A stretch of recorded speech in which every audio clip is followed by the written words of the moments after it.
The scent hit Varek Amsen like a punch to the face, a fusion of sweet oils, roasted protein, and something sharp and biting that clung to the inside of his nostrils. He stepped into the galley of the Yeltrax diplomatic cruiser, blinking against the haze of steam that clouded the high vaults of the kitchen ceiling. "You are early," said the chef, a towering Valari with turquoise skin and 4 arms, each one currently stirring, chopping, or adjusting the temperature of one of the countless dishes arrayed across the prep stations. The name on the chef's apron was printed in Terran glyphs below the native Valari script, Chef Gorith. "Ambassador Tarek told me to come get a sample before the banquet," Varek said, eyeing a bubbling pot that spat orange flecks onto the metal counter. "Said it was."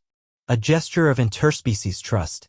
Gorith paused only briefly, flicking a switch on a vent hood before wiping his upper hands on a cloth and pointing to the corner of the kitchen. "You will wait there. I will prepare a sample that will not liquefy your internal organs." Varek raised an eyebrow. "Appreciate it." He took a seat on a metal stool, careful not to knock over a stack of bowls that looked like they were made from polished bone. The galley was a controlled chaos of sizzling pans, wafts of alien spices, and the sharp clicking of utensils against stone. Gorith moved with rhythmic purpose, his lower arms chopping what looked like purple root vegetables while his upper hands carefully poured a thick black sauce over a slab of steaming meat. "You are from Earth, yes?" Gorith called out without turning. "Yeah. Minnesota, originally. Cold planet region. That explains the thick bones. Most humans from the warmer quadrants are more fragile looking." Varek chuckled. "We still break the same way, though." Gorith grunted. "Noted." The chef opened a drawer, extracted a small black pod, and stared at it. It was no bigger than a fingernail, matte, and pulsing faintly at its seams. "This is the Xirell pepper," Gorith said. "One seed of it can flavor a broth for an entire colony. 2 seeds have been known to cause pulmonary spasms in oligary priests. And humans, well, we never tried. I do not wish to be the first." Varek stood. "Let me smell it." Gorith hesitated, then cracked the pod open with surgical care. A wisp of heat spiraled into the air. Varek leaned in, coughed once, and blinked rapidly. "That's it," he said, voice hoarse. "I've had hotter wings in my college dorm." Gorith stared at him, 2 of his eyes narrowing. "Make it hotter," Varek added. "You are not serious. You ever been to a dive bar in Baton Rouge? They brew hot sauce in their basements.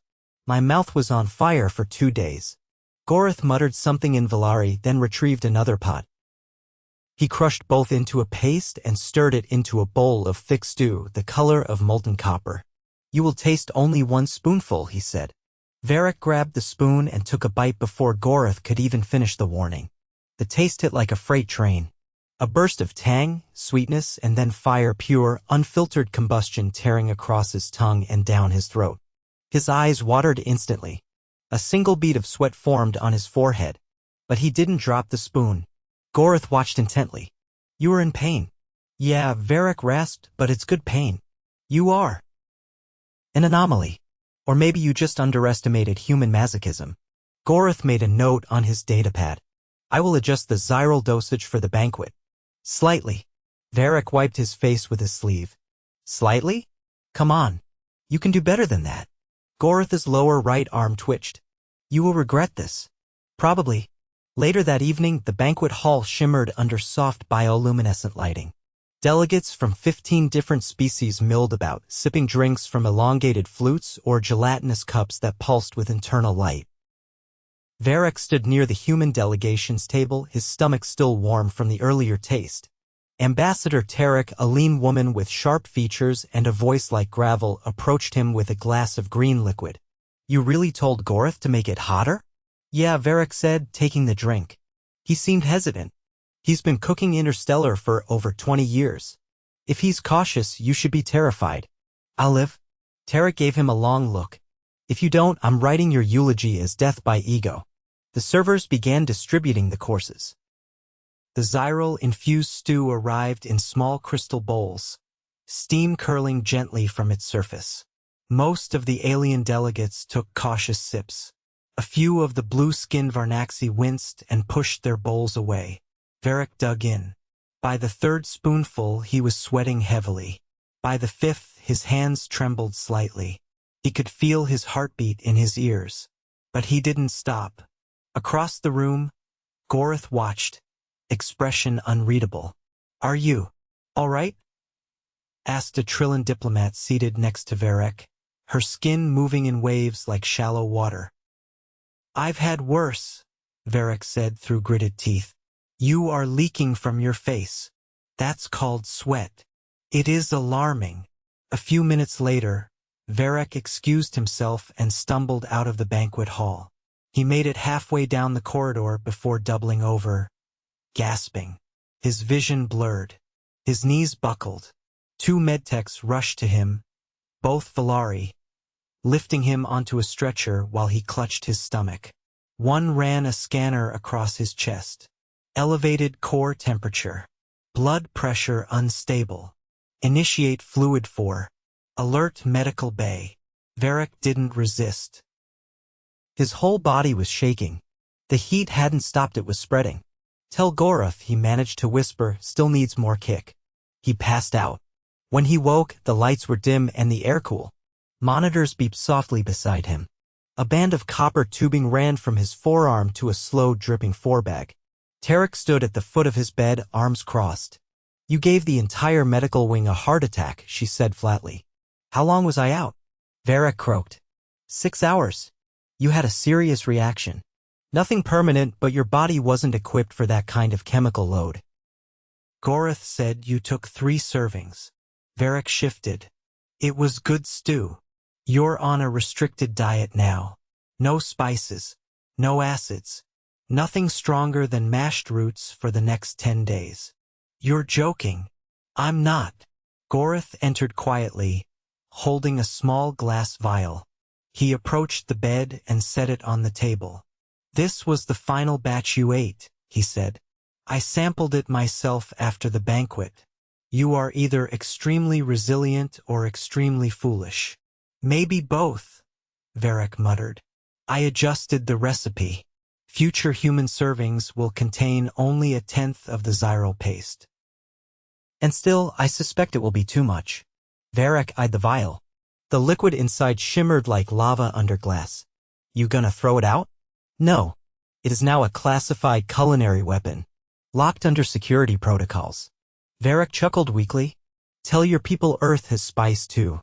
"I believe you," Goroth said, "and I will never doubt it again." Varek leaned back, eyes drifting shut. The fire in his veins was gone, replaced by a lingering warmth. Next time, he thought, maybe just half a bowl. The medbay smelled faintly of antiseptic and something metallic, like the inside of a battery left too long in the sun. Varek lay propped up against a sloped cushion that hummed softly to keep his spine aligned. A thin translucent film covered his arms where the cool packs had been removed moments earlier, leaving faint welts that pulsed with residual heat. He shifted, winced, and tried not to breathe too deeply. A short Zanari nurse, all cartilage and knobby limbs, adjusted the diagnostic band on his wrist without making eye contact.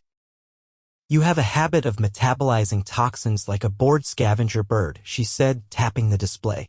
"Your cortisol levels are still high, but your autonomic system is stabilizing." "I'll take that as not dying," Varek muttered. The nurse didn't respond. She slid a tray of nutrient gel toward him and left without further comment. He stared at the container. The gel was pale gray with a consistency somewhere between pudding and regret.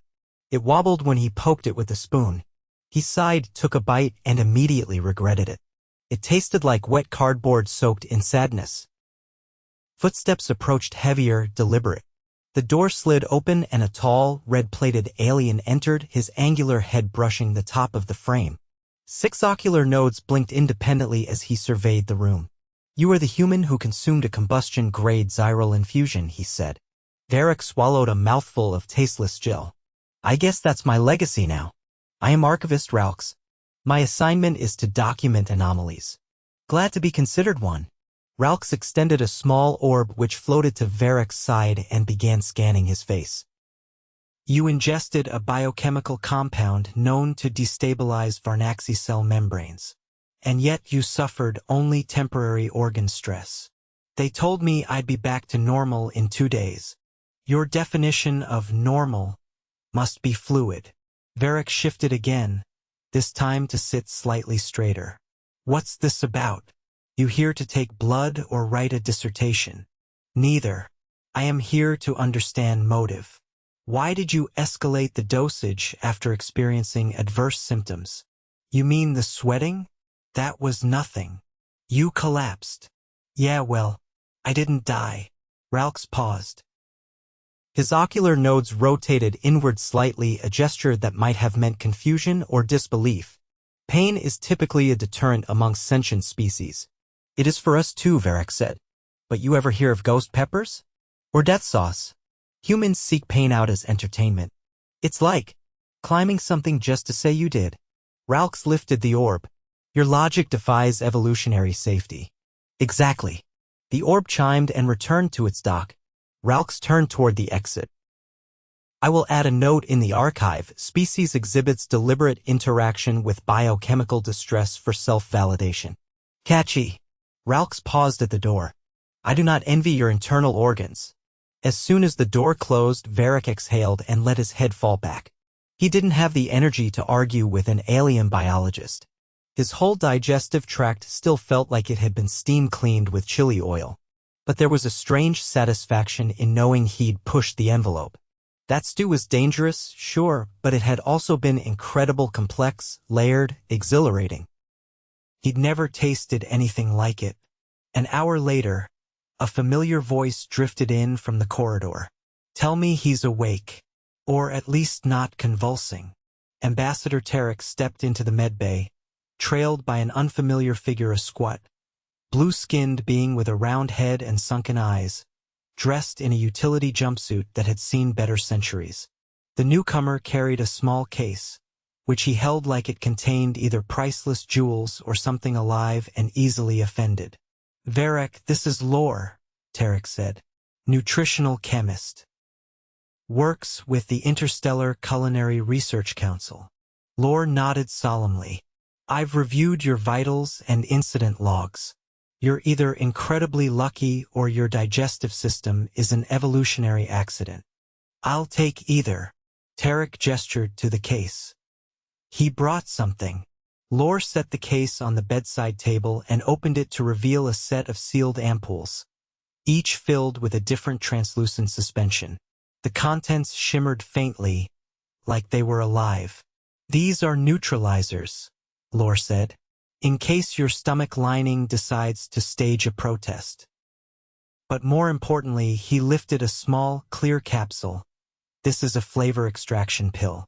It allows you to experience the full spectrum of a dish without absorbing the harmful compounds. Varek eyed it. Basically a taste filter? Essentially. Still experimental. Not approved by 3 major species. But you've already bypassed several food safety protocols. So I doubt that'll stop you. Varek took the capsule and held it up to the light. What do I do with it? Swallow it, wait 10 minutes, then eat. The capsule will coat your oral and esophageal linings. No absorption. Just signal. Varek hesitated, then popped the capsule and washed it down with a sip of water. So what's on the menu? Tarek glanced at Lore. We're not giving you anything yet. Why not? Because Goratha's kitchen is currently under inspection. Turns out your stunt raised a few flags. Varek blinked. Inspection? Like the health department. More like a cross-species regulatory audit. They want to know why a human was served a compound classified as a tactical irritant. I asked for it. They don't care. Varek groaned. So what, I get banned from spicy food? Lore shook his head. Unlikely. But they may require a psychological profile before you're allowed to participate in experimental tastings again. You're joking. Most definitely not. Tarek folded her arms. You're becoming a case study in interspecies culinary diplomacy. I just wanted to try something new. And now half the diplomatic council knows your name and the other half thinks humans are culinary masochists. Varek shrugged. Could be worse. It will be, Tarek said. You've been invited to a demonstration. Not a tasting. A demonstration. You sit. You watch. You do not ingest anything. Understood. When is it? Tomorrow. Late cycle. Gorith has requested your presence specifically. That made Varek pause. He's not mad. Tarek glanced at the ceiling. He's intrigued. Possibly plotting vengeance. Either way, show up. We're something fireproof. Varek leaned back again, already trying to imagine what Gorith was planning. If the stew was his opening act, what came next? Sometime after artificial dusk, the lights dimmed automatically and the medbay grew quiet. Varek lay motionless, the taste pill still tingling faintly at the back of his throat. He couldn't sleep. His mind buzzed with questions. Why did Gorith change the recipe mid-banquet?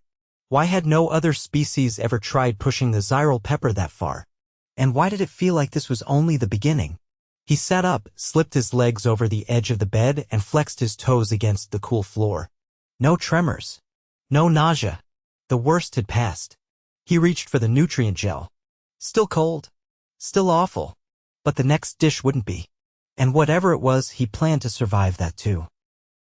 The demonstration was held in one of the auxiliary kitchens on Deck 7, a chamber usually reserved for training culinary apprentices or emergency ration simulations.